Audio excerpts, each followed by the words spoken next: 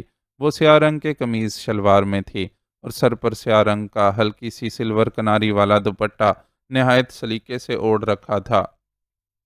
چہرے پر make up بالکل نہیں تھا، البتہ کانوں میں چھوٹے چھوٹے ٹاپس اور ناک میں ایک سترنگی نگینے والی لونگ دمک رہی تھی۔ اتنی سی تیاری نے بھی اسے گویا سجا ڈالا تھا۔ اچھا تو خواتین بھی بلیک کلر ہی پہن رہی ہیں۔ اسے دیکھ کر عالم شاہ نے تبصرہ کیا، جی لیکن وہ سب ساڑیاں پہن رہی ہیں، مجھے عادت نہیں ہے اس لیے میں نے انکار کر دیا۔ اس نے بتایا، چلو ٹھیک ہے تمہاری مرضی۔ عالم شاہ نے اس کی گود میں موجود بچے کو لینے کے لیے ہاتھ بڑھایا۔ ڈریس کوڈ پر اتنی سختی سے عمل کیا جا رہا تھا کہ اس ننھے سے بچے کو بھی اسی رنگ کا لباس پہنایا گیا تھا۔ مرضی تو میری ساتھ جانے کی بھی نہیں تھی، لیکن سب کے اصرار پر تیار ہونا پڑا۔ اچھا کیا نا، یہاں اکیلی گھر میں رک کر کیا کرتی، وہاں چل کر سب کے ساتھ انجوائے کرنا۔ وہ بھانجے کے نرم نرم گالوں کو ہولے سے چھوتے ہوئے بولا، چاچا سائیں کی فیملی ضرورت سے زیادہ ماڈرن ہے، مہندی کی تقریب کمبائنڈ ہوگی اور میں وہاں کمفرٹیبل فیل نہیں کروں گی۔ سجل نے اپنا مسئلہ بتایا، ہم یہاں چند دن کے مہمان ہیں سجل، اور ہمارا کسی کے لائف سٹائل پر تنقید کرنا مناسب نہیں ہے۔ ہاں تم یہ کر سکتی ہو کہ تقریب میں بھی اپنی چادر اوڑھی رہو، اس طرح تمہیں بے پردگی کا مسئلہ نہیں ہوگا۔ اس نے مشورہ دیا۔ جی ادا، میں نے بھی ایسا ہی سوچا ہے، اس نے جواب دیا، پھر بچے کو لینے کے لیے ہاتھ آگے بڑھائے۔ آپ اسے مجھے دے دینا ادا، ایسا نہ ہو کہ یہ آپ کی اتنی شاندار تیاری کو خراب کر دے۔ کوئی فرق نہیں پڑتا، ویسے بھی میں کون سا شہزادہ گلفام لگ رہا ہوں۔ لگ تو رہے ہیں، اگر اماں سائیں یہاں ہوتیں تو کالے بکرے کا صدقہ دیے بغیر باہر نہ نکلنے دیتی۔ سجل دھیرے سے مسکرا کر بولی تو اس نے بھی ایک چھوٹا سا کہا لگایا۔ اس کی والدہ اپنے اکلوتے بیٹے کے لیے واقعی اتنی ہی جذباتی تھیں۔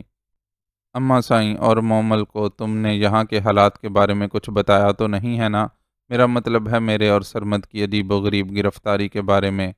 اگر بتا دیا ہوتا تو اب تک ہم پاکستان واپس پہنچ چکے ہوتے۔ صحیح کہہ رہی ہو، اسی احتیاط میں نے بابا سائیں کو بھی کچھ زیادہ تفصیل نہیں بتائی۔ جو ہونا تھا ہو چکا، بات کو زیادہ پھیلا کر چاچا سائیں کو شرمندہ کرنے سے کیا حاصل ہوتا۔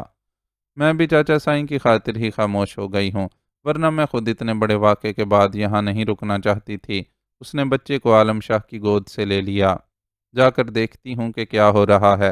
بڑی بھابھی کہہ رہی تھیں کہ بس 10-15 منٹ میں نکل جائیں گے، آپ بھی اپنی تیاری مکمل کر کے جلدی باہر آ جائیں۔ وہ کہہ کر باہر نکل گئی تو عالم شاہ نے بھی اپنے خود سے پہنے اور ہرا اور پیلا سنہرے تاروں والا پٹکا سیٹ کر کے باہر آ گیا۔ سبھی لوگ تقریباً تیار تھے۔ آج کتنی بھارتی ناریوں کو گرانے کا ارادہ ہے دیور جی؟ فردوس، جو باقی خواتین کی نسبت اس سے زیادہ بے تکلف ہو چکی تھی، اسے دیکھ کر بے ساختہ ہی بولی، آپ اپنا میڈیکل باکس ساتھ رکھ لیں، گرنے والیوں کو ساتھ ساتھ ہوش میں لاتی رہیے گا۔ اس نے بھی شوخی سے جواب دیا اور باہر کی طرف جانے کے لیے پلٹا، لیکن سیڑھیاں اترتی اجالا نے اس کے قدموں کو ساکت کر دیا۔ اس کی دراز قامت پر ساڑی بے حد جچ رہی تھی، اور ساڑی کا سیاہ رنگ تو گویا غضب ہی ڈھا رہا تھا۔ سلیو لیس بلاؤز سے جھانکتے اس کے اجلی رنگت والے بازو لباس کی سیاہی میں کچھ زیادہ ہی نمایاں ہو رہے تھے۔ شولڈر کٹ بالوں کو نہایت جدوجہد کے ساتھ سمیٹ کر جوڑے کی شکل دی گئی تھی۔